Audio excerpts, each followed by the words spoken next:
전반기 드로잉의 이제 마지막 파트로 여러분들하고 다루고 싶은 것은 여기 나오는 이제 프리 드로잉이 되겠어요. 프리 드로잉. 프리 드로잉이라는 것은 그동안 우리가 그렸던 그림들이 주로 실무 도면들이죠. 실무 도면. 영어로 치면 이제 프랙티컬 드로잉인데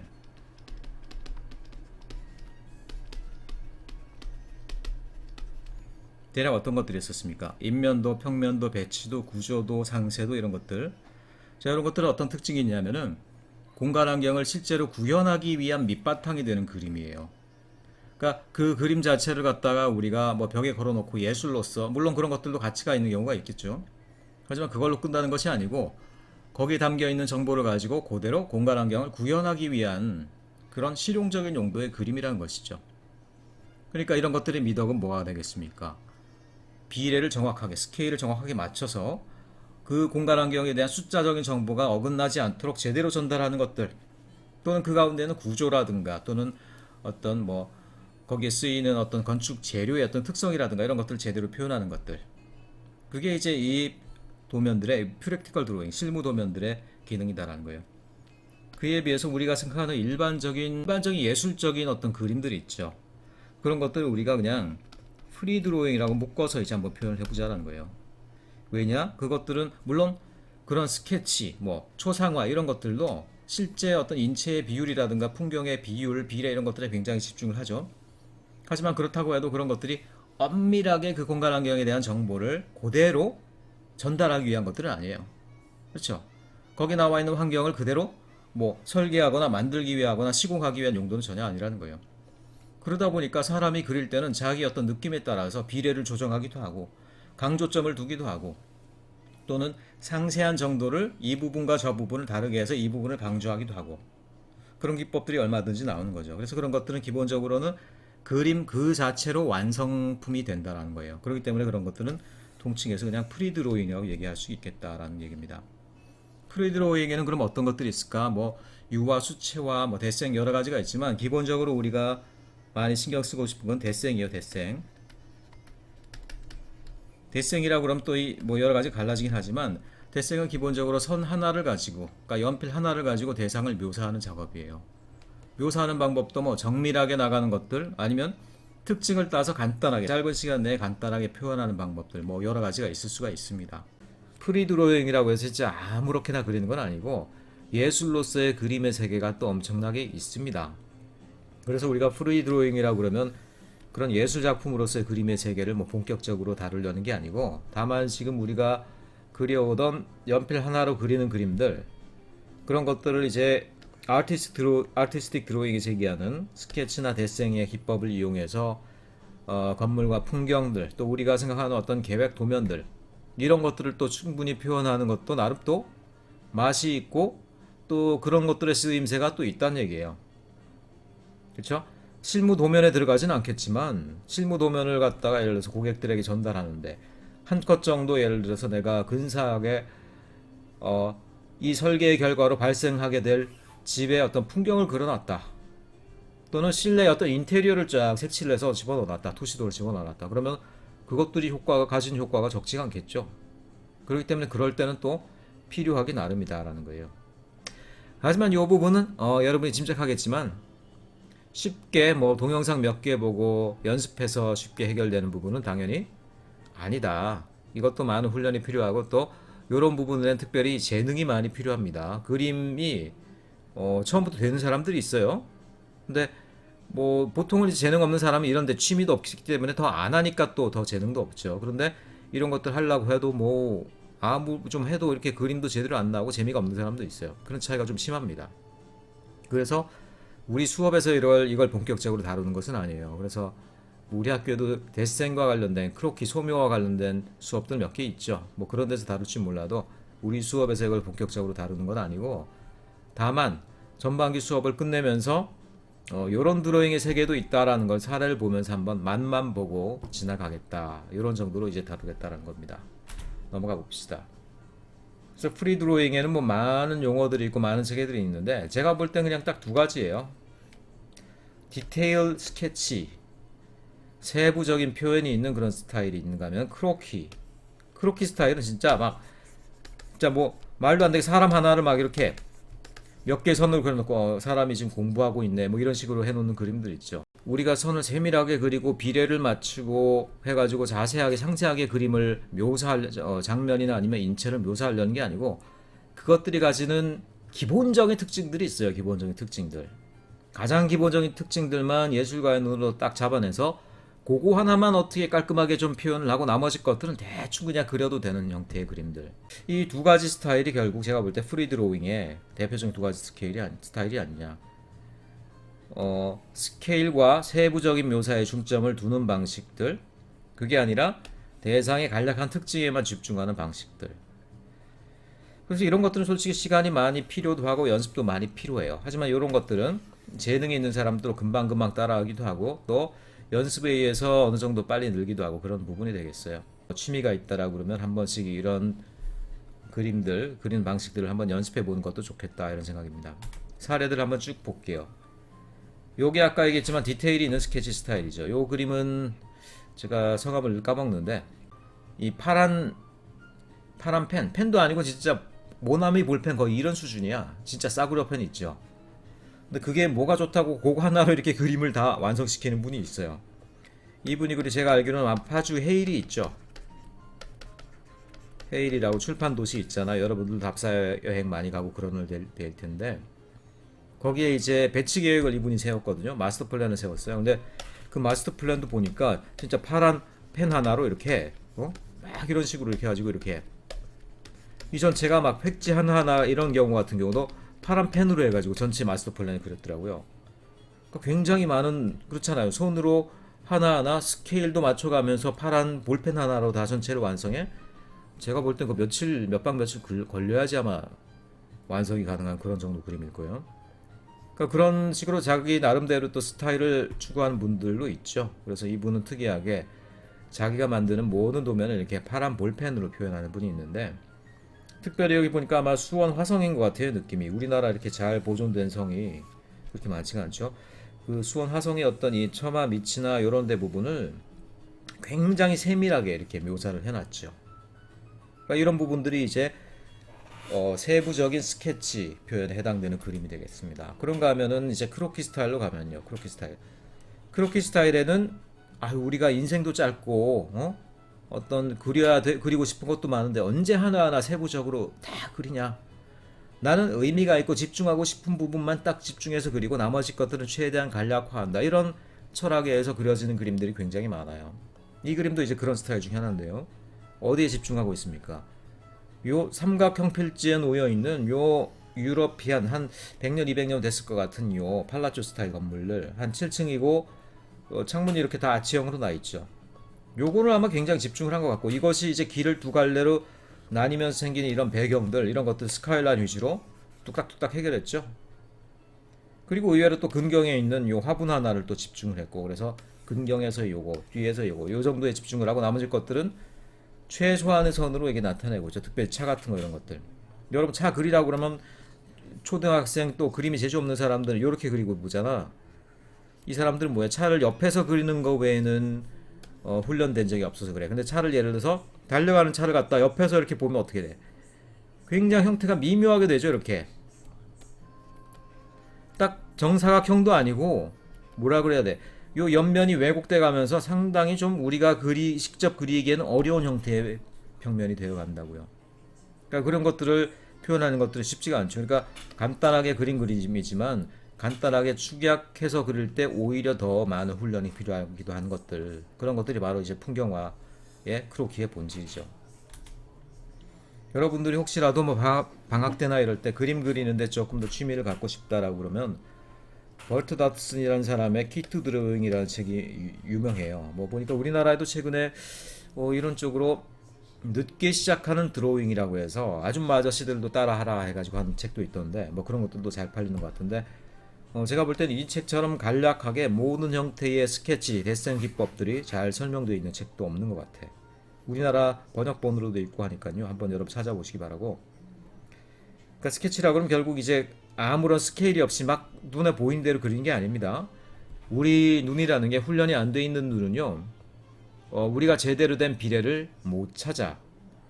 풍경이나 뭐 이런 거 그릴 때는 비례가 좀 틀려도요. 누가 그걸 알아? 그냥 대충 봐줍니다. 그런데 예를 들어서 스케일, 그러니까 비례에 제일 민감한 그림이 뭐인 것 같습니까?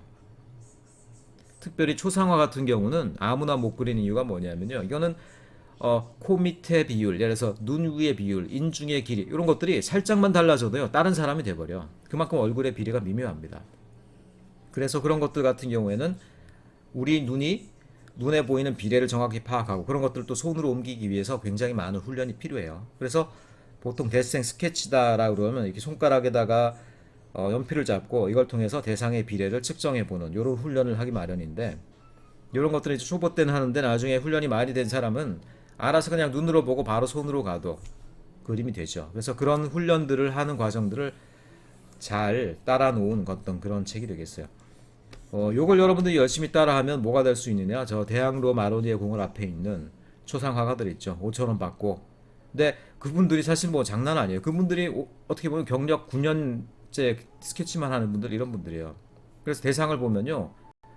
그 대상을 그대로만 묘사하는 것도 아니고요. 그 대상의 어떤 얼굴의 비례는 대략 갖고 오면서 그 사람이 좀 자기 얼굴에 자신 없어 할 것 같은 약점들 이런 것들은 또 살짝 고쳐주죠. 그러면서도 딴 사람이 아니라 그 사람이란 특징은 또 그대로 남겨놓잖아. 그게 그냥 되겠니? 그러니까 길거리에서 여러분 돈 받고 그림 그린다는 게 그렇게 쉽게 되는 게 아니에요. 여러분들 뭐든지 훈련이 없이 스킬이 생기는 게 없고 스킬 없이 성공할 수 있는 게 없습니다. 여러분들 대충 그냥 뭐 몇 마디로 자기 갖고 있는 원래는 갖고 있는 재주로 대충 때우려고 그러고 이러는 분들은 영원히 성장하지 못해요. 많은 시간이 들어간 연습이 필요하기 마련입니다. 그림도 마찬가지죠. 그리고 우리 실무 도면에도 사실은 프리 드로잉 개념이 있긴 있어요. 물론 완전 프리는 아니에요. 이 인면도 여러분들에게도 보내준 걸 텐데 손을 자세히 보면 어때? 자대고 그 손이 아니라 뭔가 약간 미묘하게 이렇게 흔들죠 이렇게. 그러니까 요 흔드는 미묘한 선이 이게 장난이 아닌 거라. 자대고 쫙 그리면 이거 누구나 못해. 누구나 할 수 있는 건데 그게 아니고 프리 드로잉 하는 사람은요 일부러 이렇게 살살 떨면서 가는 선이 또 있어요. 이렇게 일정하게 진동하면서 가는 선이 있습니다. 그래서 손맛의 느낌이 나도록 하는 선이 있는데 요거는 물론 바로 그릴 수는 없어요. 보니까 전체 그리드는 자로 친 것 같죠 이렇게. 하지만 그걸 따라서 볼을 그리고 슬랩 선을 그리는 건 어떻게 돼요? 천천히 손으로 그린 느낌이 나죠. 그렇죠. 그래서 이런 것들은 미리 이제 직선을 그려놓고 가선을 그려놓고 종이 위에다가는 손으로 직접 그리는 경우가 많습니다. 어쨌든 이런 것들도 프리드로잉인데 실무 도면도 경우에 따라서 이렇게 프리드로잉으로 그리는 경우들이 있다. 자, 풍경화 도시 조그만 해변의 마을을 그린 그림인데요. 어떤 식으로 대상을 접근했는가 그런 부분들을 배우면 좋겠죠. 여기에서 가장 중요한 거는 집중되어 있는 조밀조밀한 마을 이런 것들을 이제 그려놓으라고 그러면 사람들은 뭐냐면 이 조밀조밀한 이 스케일 이 집중도 여기에 질려가지고 요거를 손을 못 대지. 근데 이제 능력 있는 이제 스케치 이 화가들은요 이런 것들을 특징만 잡아서 여기 보면 이제 이 마을의 가장 큰 특징은 오밀조밀한 집들인데 그 지붕이 비슷한 형태로 또 비슷한 재질로 되어 있다는 것이죠. 그래서 그런 것들이 정밀한 묘사가 아니라 대충 뭉쳐있는 이런 덩어리를 그린 걸 볼 수 있죠. 덩어리. 그 덩어리하고 뒤에 여유 있는 자연적인 수면 이런 것들을 딱 대비시키니까 어떻게 됩니까? 볼만한 한 풍경이 나오게 되는 거죠. 사진도 아니고 무엇도 아니지만 나름대로 이 마을의 경관을 또 그림으로 재창조한 어떤 그런 결과물이 되는 거죠. 이거 같은 경우는 선을 이제 직접 그린 게 아니라 선을 이용했다라기보다는 선은 오히려 음영만을 표현했죠.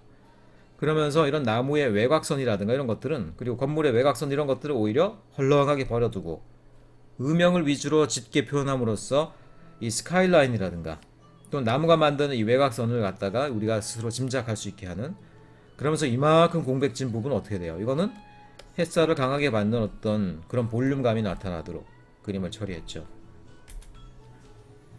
자, 여기는 이 숲풀과 숲풀 뒤에 있는 요 주요하게 면으로 되어 있는 여기 같은 경우도 어떻게 됩니까? 선보다는 요 면에다 명암을 줌으로써 요런 공간감을 표현했죠. 거기에 집중하고 앞에 있는 지면은 그냥 뭐 굵은 선 몇 개로 대충 그려놓고 말았죠. 그래서 역시 선택과 집중이 돋보이는 그림이다 라고 볼 수가 있고 의외로 그런데 괜히 뜬금없는 것 같기도 한데 이 숲풀의 묘사에 굉장히 많은 손을 들였죠. 오히려 이 그림 그리는 것보다도 요 숲을 그리는데 한 거의 반나절 걸리지 않았겠어요? 이런 것들이 주는 느낌과 의미가 무엇이겠느냐, 그런 것들을 여러분들이 이제 이런 그림을 볼 때 찾아볼 수 있어야 되는 거죠. 자, 요거는 이제 아마 중동 지역의 어떤 도시들과 같은 느낌들인데, 아마도 안개가 끼거나 아니면 모래바람이 불면서 배경에 있는 도시들은 자, 뭔가 윤곽은 있죠, 다. 근데 그런 것들이 흐미해지면서 배경에 불과하고, 그런 가운데서 내가 집중하고 싶은 이 건물에는 이렇게 분명히 외곽선을 둬가면서 일부러 이렇게 그렸다는 걸 볼 수 있죠. 아마 그리고 이 배경에 있는 그림은 그냥 처음부터 이렇게 흐릿하게 그렸다기보다는 이건 아마 짙은 선으로 몇 개의 윤곽을 그려놓고 손으로 비벼서 아마 이렇게 흐렸을 가능성이 큽니다. 그러니까 때로는 데생에는 손가락도 이용을 해요. 그러니까 짙은 선, 목탄이나 이런 걸로 짙은 선을 그어놓은 다음에 그걸 손으로 문질러서 의외로 이렇게 흐릿하게 만드는 기법들도 많이 있습니다. 아마 이런 데들도 아마 그런 형태를 이용한 것 같죠. 또 다른 이제 어떤 유럽 도시, 아마 피렌체가 아닌가 싶은데, 느낌으로는 피렌체 가보면 저층 건물들이 엄청나게 빽빽하게 유럽 도시, 유럽의 전형 도시 경관을 이루고 있어요. 근데 이런 정도의 어떤 거대한 풍경을 우리가 세밀하게 하나하나 묘사할 방법이 있을까? 없죠. 그래서 몇 개의 디테일들에게는 집중을 했지만, 또 가까운 근경들은 어느 정도 표현을 했지만, 나머지 대부분 것들은 어떻게 돼요? 우리가 그 스카이라인을 짐작할 수 있게 하는 몇 개의 선들, 주로 돔이죠, 돔. 돔들이 뾰족뾰족, 또는 돔 위에 있는 첨탑이 몇 개 점으로 나타나 있는 그런 정도를 표현함으로써, 자, 이만큼은 대충 뭐 이렇게 점 찍고 지나간 것 같은데도 불구하고 여기에 어떤 도시성이 있을지 우리가 짐작이 가능하죠. 왜냐하면 이런 것들을 보고 있으니까. 그런 것들이 결국 화가가 세상을 표현한다는 것이 그냥 단순히 예술성만으로 되는 게 아니고요, 여전히 또 아이디어란 것들도 필요하다, 이런 걸 우리가 알 수가 있죠.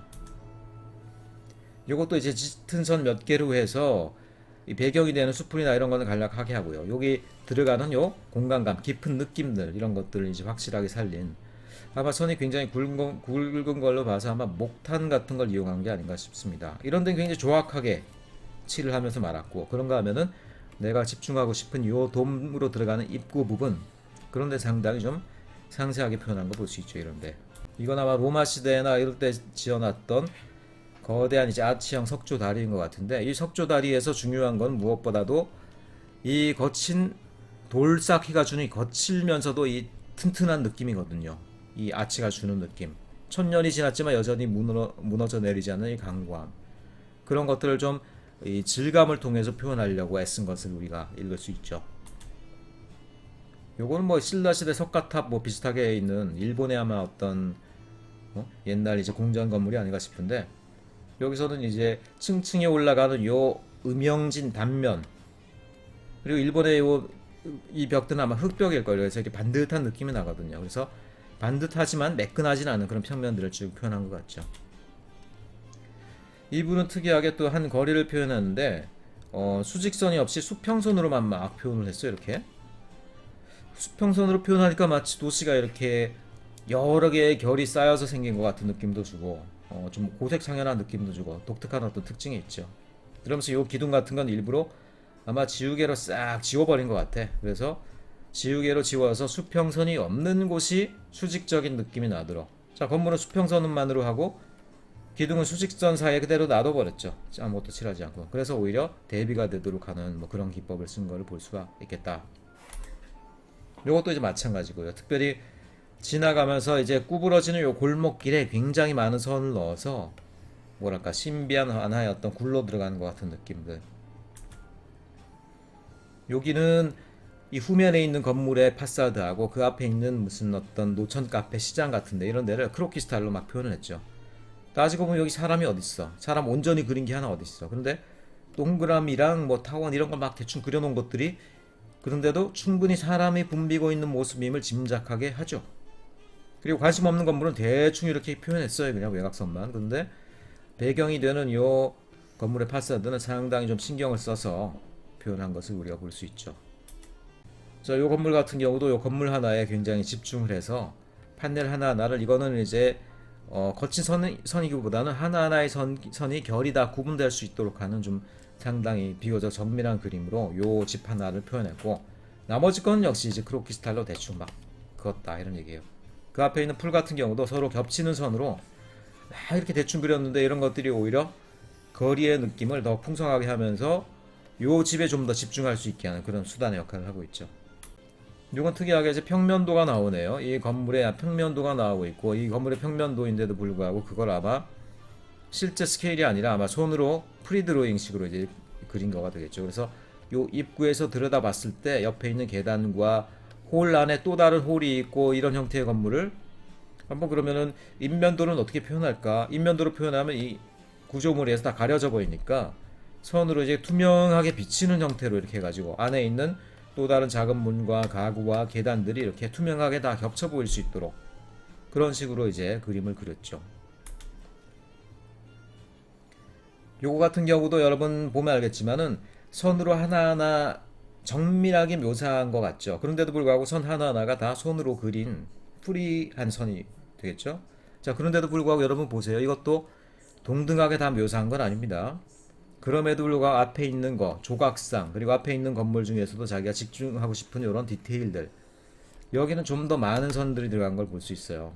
근데 후면에 있는 그림들은 어떻습니까? 주변에 기본적인 메스감 위주로만 묘사를 하고 말았죠. 자, 여기도 마찬가지입니다. 결국 여기 건물의 전면부, 포티코 공간, 그 다음에 앞에 나와 있는 작은 돔, 거기 들어가는 열주 입구, 이 부분에 굉장히 집중을 해서 자, 여기로 들어가면 어떤 느낌이 있을까, 그런 어떤 다른 모든 것보다도 사람들을 요 안으로 이끄는 것 같은 그런 블랙홀의 느낌을 주고 있죠. 그러니까 그림에도 작가의 의도랑 아이디어가 늘 들어가 있는 것들이지 그냥 있는 그대로 표현하는 것들은 사실 사진에 불과하다라는 것이죠. 이런 것들은 똑같이 그린다고 하더라도 또 크로키에 상당히 가깝게 그린 걸 볼 수 있죠. 그래서 크로키를 통해서 건물의 특징을 최소한의 선으로, 너무 많지 않은 최소한의 선만으로 표현하는 기법을 여기에 적용했다. 또 하나 여러분들이 파악해야 될 것들은, 자, 건물이 하나의 인면부가 쭉 연속된 인면이 되면서 얘네들이 어떻게 돼요? 한 점으로 소실하고 있는 경향을 볼 수 있죠. 그래서 그런 것들이 이것이 하나의 가로에 있는 연속적인 건물이구나 라는 것들을 알게 해주게 있어요. 이거는 마치 이제 실제로 컴퓨터로 친 드로잉 같은데 그렇지 않습니다. 손으로 그린 그림이고, 이 광장과 건물 전체의 이제 배치도를 직접 손으로 그린 그라운드 플랜이 되겠어요. 배치도를 갖다가 직접 손으로 그린 그림이 되겠어요. 자, 이런 그림도 이제 굉장히 특이한 그림이고, 이런 그림이 사실 또 재능이 많이 필요해요. 왜냐, 예를 들어 딴 건 모르겠는데 뭐 이런 건물의 모습 이런 거는 여러분들이 쭉 그릴 수 있죠. 근데 여기서 특이하게 음영은 전혀 표현하지 않고요, 외곽선만으로 건물들을 다 표현했어. 근데 그 외곽선이라는 게 때로는 이게 진짜 굉장히 어려운 거예요. 어느 외곽선을 어떤 식으로 표현할 거냐. 예를 들어 사람 보세요. 사람 모형만 보더라도 외곽선만 표현했는데 그림 재능 없는 사람들 외곽선 이렇게 표현할 거 아니야, 이렇게. 여기는 사람이라는 것만 알아볼 뿐이지 이 사람이 어떤 동작을 하는지 어떤 느낌을 가지고 있는지는 전혀 우리가 알 수가 없잖아요. 근데 외곽선 하나만으로도 뭔가 보행하는 사람의 어떤 동작의 연속 이런 걸 느낄 수 있죠. 그리고 아까 얘기했지만 특별히 거리를 그리는 데 있어서는 자동차를 표현하는 게 쉽지가 않아. 여기서 재능이 나타난다고요. 아까도 얘기했지만 자, 초등학생 수준의 사람은 자동차 이렇게밖에 못 그리거든. 앞으로 달려가고 있는 자동차를 45도 각도로 그려라, 이런 것들 안 된다고. 그러니까 예를 들어서 자동차 옆면이 보면 어떻게 돼. 자, 이렇게 가로상에서 쭉 소실점을 향해 달려가는 자동차 같은 경우는 옆면도 이렇게 왜곡돼서 보일 거 아니에요. 그래서 요런 옆면을 갖다가 선 하나로 딱 따서 그린다는 것들이 이제 쉽지 않고 훈련이 필요한 것들이죠. 그래서 이제 사람들에게 이런 어떤 간단한 선으로만 이루어진 그림을 그리게 하면은, 그 최근에는 그런데 아마 웹툰 작가나 이런 사람들이 이런 걸 아마 잘할 거야. 왜냐하면 그 사람들은 선으로만 그림을 이제 그려야 되기 때문에. 훈련되지 않은 사람들이 자동차를 그리면은 이 자동차는 이쪽으로 소실하고 옆에 있는 자동차는 이쪽으로 소실하고 해서 말도 안 되는 장면이 나오게 될 수도 있어요. 근데 그렇지 않죠. 그러니까 이런 것들은 최소한의 선으로 대상을 표현한다는 거, 이런 것들은 역시 이제 굉장히 많은 훈련이 필요한 결과다. 날로 먹은 것 같지만 실제로 날로 먹은 게 아니라 굉장히 많이 훈련된 사람의 대생이다, 이렇게 우리가 봐야 되는 거죠. 자, 여기 어떤 특별히 가로 경관이라든가 건물의 파사드를 그릴 때는 소실점과 지평선을 이제 분명하게 그리고 나서 해라, 이런 얘기들을 하고 있고요. 그거는 이렇게 꾸불꾸불한 일본의 거리를 그릴 때도 마찬가지죠. 실제로 뭐 꾸불꾸불 뭐 어떻게 가로 가는지 모르겠지만 일단 우리가 보는 이 건물들은 어떻게 됩니까? 요렇게 소실하고 요렇게 소실하면서 여기서 이제 지평선이 어딘가 맞춰져 있는 그런 그림을 우리가 볼 수가 있는 것. 그러면서 특별히 기와가 많이 얹혀져 있는 지붕의 모습 이런 데 많이 집중해서 표현을 한 것을 볼 수가 있어요. 이것도 약간 날로 먹은 그림 같지만 크로키 스타일로 요 돔 내부에 있는 천정과 요 아치들의 공간감 그거에 아마 집중적으로 선을 많이 사용한 그런 그림이 되겠습니다. 전형적인 크로키 스타일 그림이죠. 높은 건물 위에서 새가 보는 벌즈 아이 뷰라고 그러는데 새가 내려다보는 관점이죠. 그러면서 지붕들이 연속되어 있으면서 구불구불한 골목길이 되어가는 모습들을 역시 일종의 어떤 약간 카툰의 느낌으로 그린 그림이다. 사람의 모형이나 이런 것들은 굉장히 단순화되어 있고 나름 특징 있게 그리고 있죠. 그림은 크게 봤을 때는 이제 두 가지 선을 이용했다고 볼 수 있어요. 가늘고 날카로운 선을 아마 쓴 것 같고 그 다음에 음영이라든가 아니면 앞에 나와 있는 이 뭐예요 배에 아마 이게 배의 와이어들 같은데 이런 것들은 굵은 뭐 크레용이나 이런 걸로 쭉쭉 그어서 두 개의 레이어가 다른 느낌을 가지도록 이렇게 표현을 했죠. 자, 이 정도가 되면 굉장히 이제 상세한 스케치고 실제 이제 건축을 하는 사람이나 건축 실무 있는 사람 정도가 이제 그릴 수 있는 그림이 될 텐데 뭐 이런 형태야 누구나 다 표현할 수 있겠지만 보면 요 면이 어때요? 이게 어떤 면인 것 같습니까? 유리로 되어 있는 구조물이라는 게 느껴지죠? 뭐 사진 찍은 것도 아닌데도 불구하고 왜 느껴집니까? 요 안에 들어있는 철골 구조물이 슬쩍 밖으로 비치고 있잖아요. 그렇죠? 그리고 이쪽에 있는 어떤 사람이나 나무의 모습이 슬쩍 요런데 이렇게 그림자가 지고 있잖아요. 그래서 그런 걸 통해서 이게 유리 커튼월이라는 건 뭐냐 하면은 철골 구조물이 다 이렇게 딱 받쳐주고 유리는 껍데기만 감싸주는 거야. 그러니까 유리가 무너져도요 절대로 건물이 무너질 리는 없죠. 유리는 그냥 껍데기에 불과한 거야. 그래서 그런 커튼월 구조물의 형태가 큰 뭐 박람회장 같은데 그런 것들을 이렇게 투시도로 그린 것을 볼 수가 있어요. 물론 요즘에는 이 정도 그림은 그래픽으로 처리가 다 가능합니다. 설계도 그린 다음에요. 거기다 매스를 넣은 다음에요. 알아서 컴퓨터한테 이제 투시도 스타일로 뭐 제너레이트 해주세요 하면 이런 정도 그림은 뭐 막 나오게 돼요. 그럼에도 불구하고 사람이 직접 손으로 그리는 어떤 그런 터치, 그런 감성 이런 것들은 아직도 이제 표현되긴 어렵죠. 선은 전혀 아니고 진짜 면만으로만 음영으로만 해가지고 굉장히 복잡한 공간을 표현한 걸 볼 수가 있어요. 이것도 마찬가지죠. 특별히 이 처마 밑에 있는 요 기둥 사이 현관 공간의 어떤 깊이감 이런 것들을 굉장히 음영을 중심으로 표현을 하고 있다. 그런가 하면 선만으로 표현한 다음에 선으로 표현한 그림들은 뭐 간략하고 재미는 있지만 또 깊이감, 음영 이런 것들은 또 잘 없잖아요. 그래서 이분 같은 경우는 요 탱크의 옆면이라든가 아니면 요 첨탑의 밑에 들어가 있는 요 고측창 부분 있죠. 이런 부분에다가 아마 짙은 선을 넣어가지고 손가락으로 막 비빈 것 같죠. 그래서 이런 부분에다 음영을 부분적으로만 넣어줌으로써 여기에는 쑥 들어가 있는 느낌을 일부러 이제 살려주고 있고 나머지는 그런 것들 별로 없죠. 그래서 약간의 어떤 톤을 이용한 그림이 되겠다라는 거. 이 아저씨는 말레이시아 쿠알라룸푸에 이제 저 제일 높다는 타워 있잖아. 아마 그거인 것 같은데 밤을 배경으로 해서 오히려 내가 그리고자 하는 오브젝트가 오히려 이렇게 공백이 되게 하는. 그러니까 배경과 오브젝트가 오히려 이제 반대가 됐죠. 배경은 여러 선으로 칠했고 내가 그리고자 하는 오브젝트 같은 경우는 오히려 아마 이런 걸 수도 있을 것 같아요. 크레용으로 그린 다음에 그걸 이제 긁어내는 형태의 묘사 있죠. 아마 그런 걸로 한 걸 수도 있고 그런 식으로 이제 음영을 반대로 취함으로써 이 오브젝트를 밤의 한가운데 있는 이제 건물의 느낌으로 이제 그려냈죠. 이거는 진짜 거대한 석조물의 느낌이 나는데 이거를 진짜 아무 음영도 넣지 않고 최소한의 선만으로 모서리만 표현해서 딱 이렇게. 하지만 그게 가능했던 건 뭡니까? 모서리만 표현함으로써도 어쨌든 이 거대한 하나의 돌덩어리로 이루어진 것 같은 이 기둥 그 느낌을 딱 줄 수 있죠.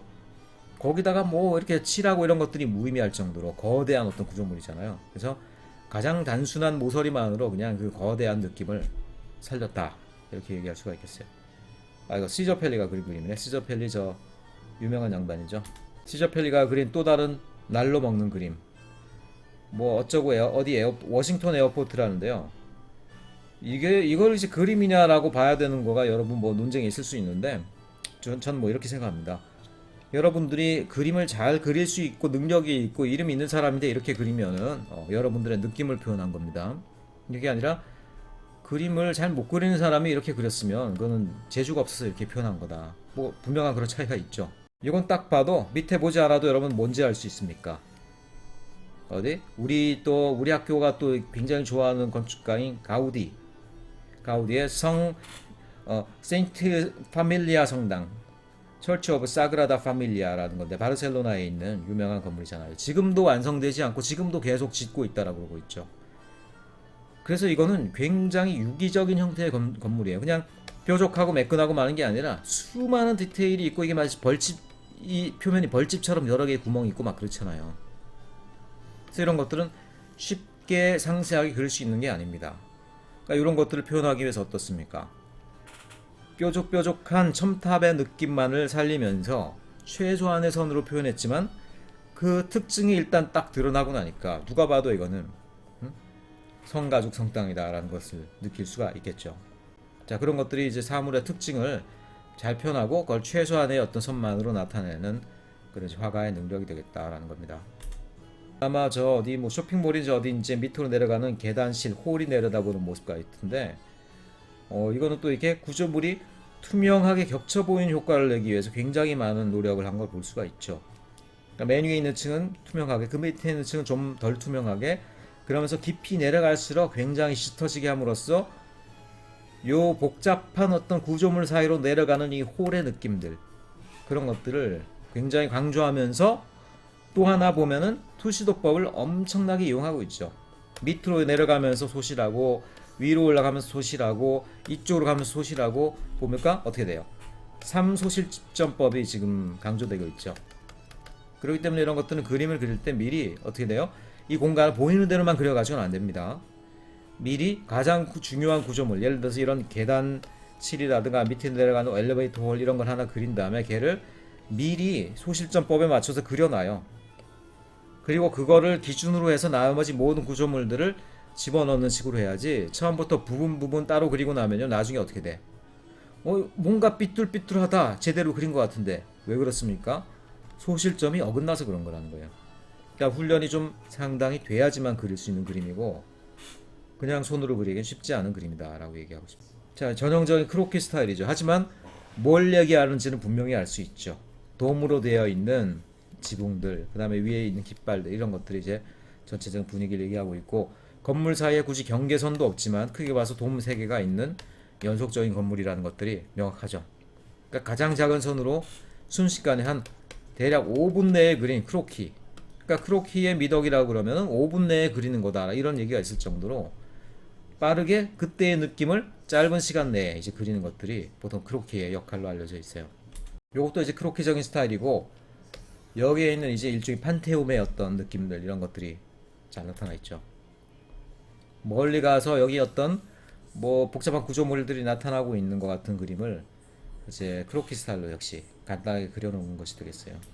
이거는 뭐 들어가면서 뭔가 굉장히 디테일이 있고 뭔가가 있는 것 같은데 뭐 막 해놓으니까 뭔지 모르겠어. 그러니까 이것들도 나름 또 작가의 표현 방식이죠.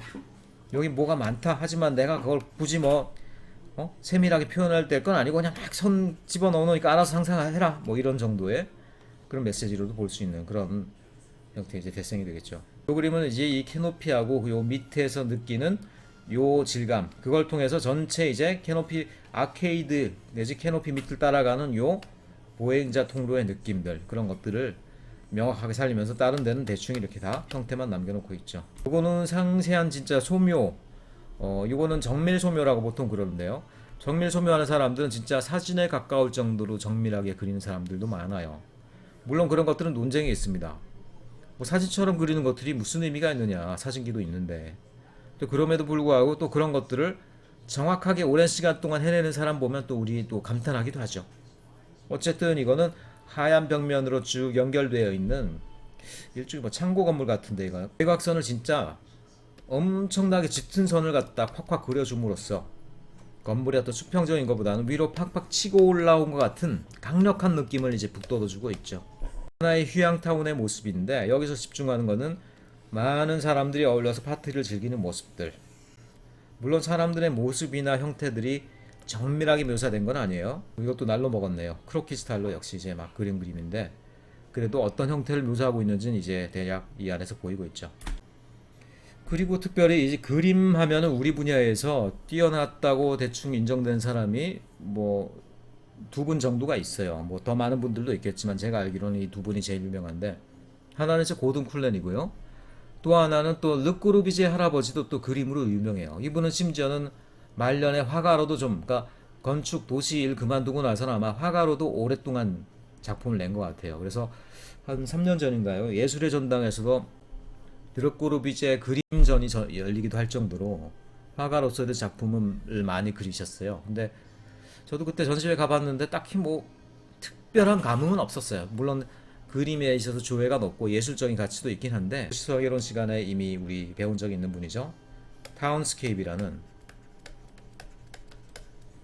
그러니까 도시의 경관이란 부분에 대해서 이제 최초로 접근을 시도한 분이다라고 보통 얘기하는데 이분이 이제 여러 스타일로 여러 형태의 그림들을 많이 남겼어요. 이렇게 도시의 풍경화를 그리는 건데 자, 이게 이분의 전형적인 스타일이에요.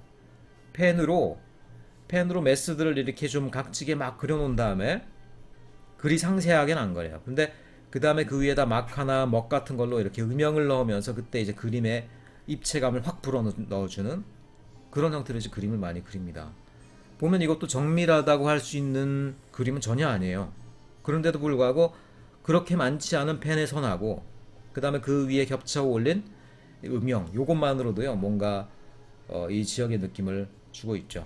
타운스케이프라는 책에 나와 있는 그림인데 역시 아까도 얘기했지만 간단한 선으로 그린 그림하고 음영칠 이걸 통해서 이제 공간의 깊이감 특별히 사람들이 도시를 갖다 관찰하는 시선 높이에서의 어떤 경관들 이런 것들을 많이 묘사를 해놨어요.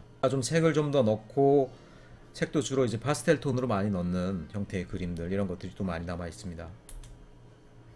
그런가 하면 이제 짙은 음영만으로 이렇게 표현한 그림들도 있고요. 그림도 그러니까 자기의 스타일도 여러 가지로 많이 이제 시도를 해본 것 같고 굉장히 많은 도시 풍경을 남겨놓은 것으로 유명합니다. 또 하늘의 나붓기는 요런 데에다가 뭔가 이렇게 느낌을 줘가면서 사람들이 도시에서 이렇게 따뜻한 날, 봄날을 즐기고 있는 것 같은 그런 묘사를 하고 있죠. 이것도 이제 그런 풍경들이 되겠고요. 특별히 이 그림에서는 이렇게 알록달록하면서도 쭉 연속되어 있는 유럽식의 이제 어떤 주택 풍경들, 그 앞에 있는 도로의 모습들 이런 것들이 굉장히 좀 인상적이죠.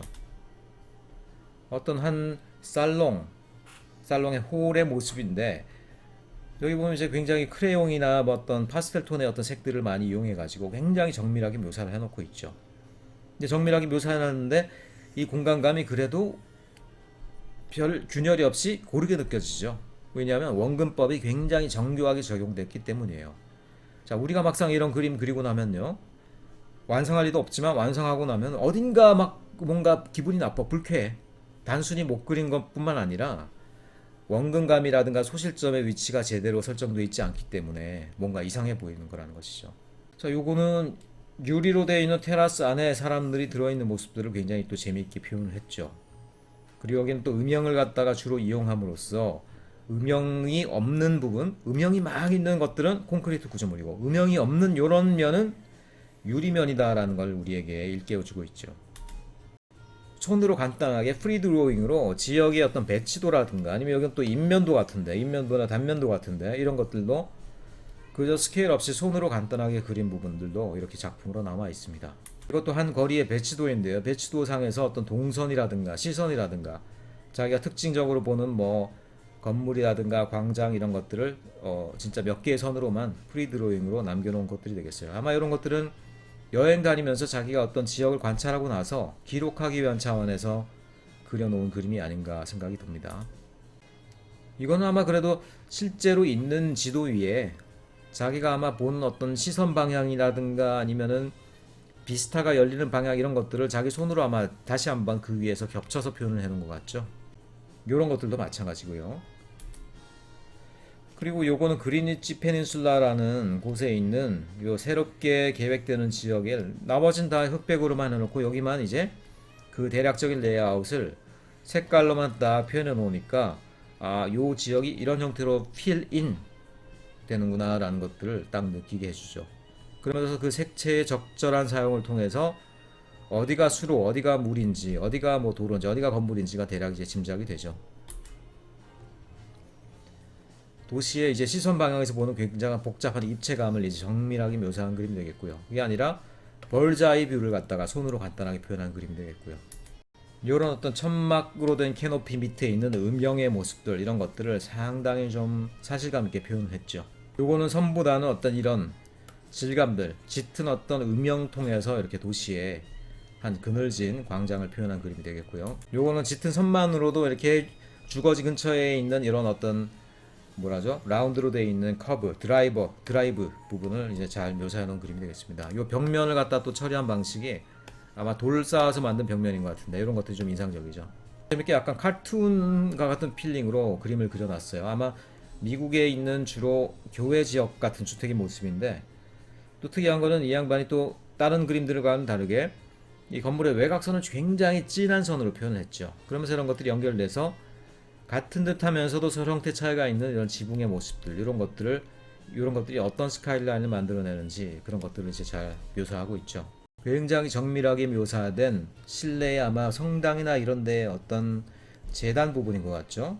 색까지 곁들여서 굉장히 정밀하게 표현을 하고 있습니다.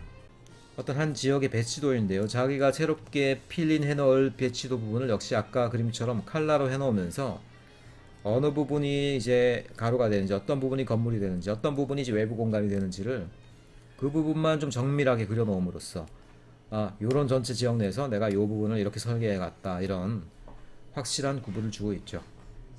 요런 스타일의 그림도 이분이 굉장히 많이 남겼어요. 그러니까 이 선들을 펜으로 직선 위주로 팍팍 그린 다음에 그 위에다 나중에 이제 굉장히 간단한 파스텔 톤의 색연필로만 칠해 넣음으로써 이렇게 전체 도시의 어떤 경관을 표현하는 것들, 특별히 여러분 하늘 표현하는 것들이 굉장히 인상적이죠. 이것도 마찬가지입니다. 유럽의 거리와 광장이 쭉 연속되는 장면을 이 건물의 덩어리들을 표현하고 거기에만 집중적으로 색을 넣음으로써 이 거리가 거기에 딱 대비되도록 보여주게 하는 그런 기법을 쓰고 있죠.